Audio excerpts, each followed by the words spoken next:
ലബനാനിൽ ആക്രമണം നടത്തിയാൽ ഇസ്രയേലിന് രക്ഷപ്പെടാൻ കഴിയുമോ എന്ന വളരെ പ്രധാനപ്പെട്ട ഒരു ചോദ്യം നിലനിൽക്കുകയാണ്. യഥാർത്ഥത്തിൽ ഹിസ്ബുള്ള ഇന്ന് വിട്ട ഒരു വീഡിയോയിൽ ഇസ്രയേലിന്റെ ഏതെല്ലാം ഭാഗങ്ങൾ ആക്രമിക്കുമെന്ന് കൃത്യമായി അവർ പറഞ്ഞു കഴിഞ്ഞു, അല്ലെങ്കിൽ അതിന്റെ മാപ്പ് സഹിതം അവർ കാണിച്ചു കഴിഞ്ഞു. അവർ പറഞ്ഞു, സാധാരണ ആളുകൾക്ക് മനസ്സിലാകില്ലെങ്കിലും ഈ വീഡിയോ കണ്ടാൽ ഏതെല്ലാമാണ് ഞങ്ങളുടെ ലക്ഷ്യങ്ങളെന്ന് ഇസ്രയേലിന്റെ നേതൃത്വത്തിന് ബോധ്യപ്പെട്ടിട്ടുണ്ടാകുമെന്നാണ്. ഈ വീഡിയോയിൽ നമുക്കറിയാം, വളരെ പ്രധാനമായും ദൈമൂന എന്നറിയപ്പെടുന്ന ഇസ്രയേലിന്റെ ആണവ റിയാക്ടർ, ആണവ കേന്ദ്രം, ആ ലക്ഷ്യത്തിൽ നമുക്ക് കാണാൻ സാധിക്കും.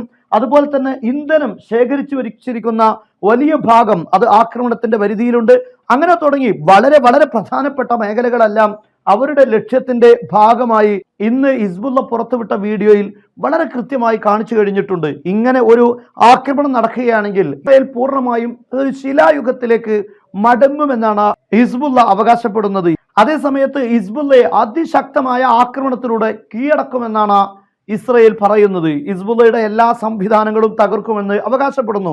പക്ഷേ ഈ അവകാശവാദങ്ങൾക്ക് യാതൊരു പ്രസക്തിയും ഇല്ല എന്നാണ് ഗസയിലെ യുദ്ധത്തിലൂടെ നമുക്ക് ബോധ്യപ്പെടുന്നത്. കാരണം ഗസയിൽ ഇപ്പോൾ റഫേൽ മാത്രം ഇസ്രയേൽ 2 മാസത്തോളം സൈനിക നടപടിയുമായി മുന്നോട്ട് പോയിക്കൊണ്ടിരിക്കുകയാണ്. റഫേൽ എന്ന് പറയുമ്പോൾ നമ്മുടെ നാട്ടിലെ ഏതെങ്കിലും ഒരു ഗ്രാമം, അത്രയേ ഉള്ളൂ. ആ ഭാഗത്ത് ധാരാളം ജനങ്ങൾ അവിടെ താമസിക്കുന്നുണ്ട് എന്നത് സത്യമാണ്. അതേസമയത്ത് ഒരു ഗ്രാമത്തിന് സമാനമാണ്.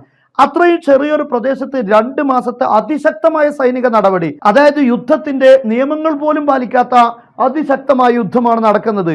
പക്ഷെ എന്നിട്ട് ഇപ്പോഴും ഒരു ഭാഗം പോലും ഇസ്രയേലിന്റെ അധീനതയിൽപ്പെടുത്താൻ ഇസ്രയേൽ സാധിച്ചിട്ടില്ല. ഈ കഴിഞ്ഞ ദിവസം ഷബൂറയിൽ അതിശക്തമായ ആക്രമണമാണ് ഇസ്രയേലിന്റെ സൈനികർക്ക് നേരെ ഉണ്ടായിരിക്കുന്നത്. അവിടെ ധാരാളം സൈനികർ മരണപ്പെടുന്നു. അതിന്റെ ഫൂട്ടേജ് ഇന്ന് ഗസയിലെ ഫലസ്തീനിലെ ഹമാസ് പുറത്തുവിട്ടിട്ടുണ്ട്.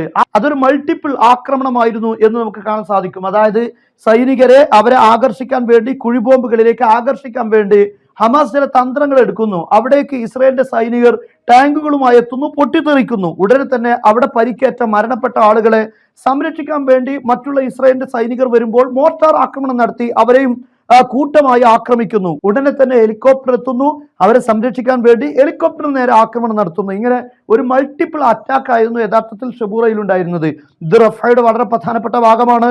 അതുപോലെ ഹയ്യു സഊദി, അതുപോലെ തന്നെ ഹയ്യു സുൽത്താൻ തുടങ്ങിയിട്ടുള്ള റഫയുടെ ഓരോ ഭാഗങ്ങളിലും ഓരോ ദിവസവും ശക്തമായ തിരിച്ചടിയാണ് ഇസ്രയേലിന് ഉണ്ടായിക്കൊണ്ടിരിക്കുന്നത്. ഏകദേശം 2-3 ദിവസങ്ങൾക്കകം തന്നെ റഫേൽ നിന്ന് ഇസ്രയേൽ സേന പൂർണ്ണമായി പിൻവാങ്ങുമെന്നാണ് നമുക്ക് മനസ്സിലാക്കാൻ സാധിക്കുന്നത്. അങ്ങനെയുള്ളൊരു സാഹചര്യത്തിൽ നിന്ന് നമ്മൾ ഇസ്രയേൽ സേനയുടെ സംവിധാനങ്ങളെ വിലയിരുത്തുമ്പോൾ ഹിസ്ബുള്ള ഇതിലേറെ ശക്തമാണ് എന്ന് നമുക്ക് പറയാൻ കഴിയും. അതായത് ഇവിടെ ടണലുകൾ ഉപയോഗിച്ചുകൊണ്ടാണ് ഹമാസ് ആക്രമിക്കുന്നതെങ്കിൽ ഹമാസിന്റെ ടണലുകളെക്കാൾ എത്രയോ 10 മടങ്ങ് വലിയ ടണലുകളും സംവിധാനങ്ങളുമാണ്, ആയുധ ശേഖരങ്ങളുമാണ് ഭൂമിക്കടിയിൽ ഹിസ്ബുള്ള ഒരുക്കി വെച്ചിട്ടുള്ളത്. മാത്രമല്ല അതിശക്തമായ മിസൈലുകൾ, മാരക മിസൈലുകൾ, അതുപോലെ സിർക്കോൺ അടക്കമുള്ള മിസൈലുകൾ ഈ ഹിസ്ബുള്ളയുടെ ശേഖരങ്ങളിൽ ഉണ്ട് എന്നാണ് പറയപ്പെടുന്നത്.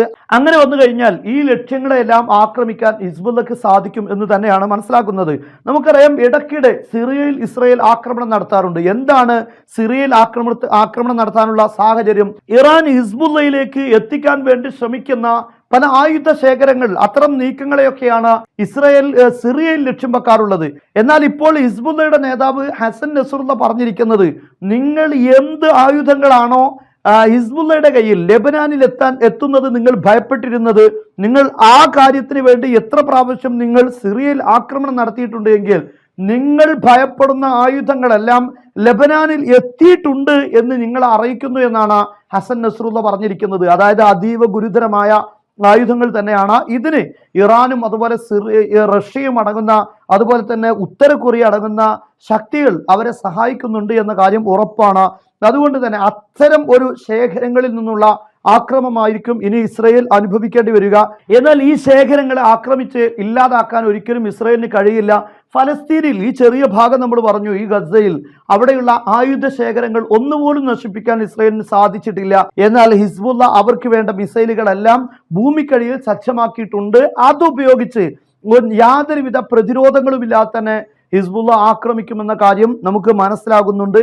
അത്തരം ഒരു ആക്രമണം ഉണ്ടായാൽ ഇസ്രയേലിന്റെ ഭാവി എന്താണ് എന്നത് കണ്ടറിയേണ്ടി വരും. അമേരിക്ക പറയുന്നു, ഞങ്ങൾ ലൈവായ ആക്രമണത്തിൽ പങ്കെടുക്കില്ല എന്നാണ്. അതേസമയത്ത് ഫ്രാൻസ് കഴിഞ്ഞ ദിവസം പറയുന്നത്, ഇസ്രയേലിന്റെ അതിർത്തിയിൽ ആയിരക്കണക്കിന് സൈനികരെ ഞങ്ങൾ വിന്യസിപ്പിക്കുമെന്നാണ്. അതായത് ഹിസ്ബുള്ളയുടെ ആക്രമണത്തിലൂടെ ഇസ്രയേലിന് ഏതെങ്കിലും രൂപത്തിലുള്ള പതനം സംഭവിക്കുകയാണെങ്കിൽ ഹിസ്ബുള്ള ഇസ്രയേലിലേക്ക് ഇരച്ചു കയറുമെന്ന കാര്യം ഉറപ്പാണ്. അങ്ങനെയുള്ള ഒരു ഘട്ടത്തിൽ അവരുടെ അതിർത്തി സംരക്ഷിക്കുക എന്നത് യൂറോപ്പിന്റെ കൂടെ ബാധ്യതയാണ് എന്ന അർത്ഥത്തിലാണ് ഫ്രാൻസ് ഇപ്പോൾ ഇത്തരം ഒരു പ്രസ്താവന നടത്തിയിട്ടുള്ളത്. ഏതായാലും വരാൻ പോകുന്നത് ഒരു ഗുരുതരമായ സാഹചര്യമാണ്. ഇത് മൂന്നാം ലോക യുദ്ധത്തിലേക്ക് കാര്യങ്ങൾ എത്തിക്കുമെന്നാണ് പലരും വിലയിരുത്തിക്കൊണ്ടിരിക്കുന്നത്.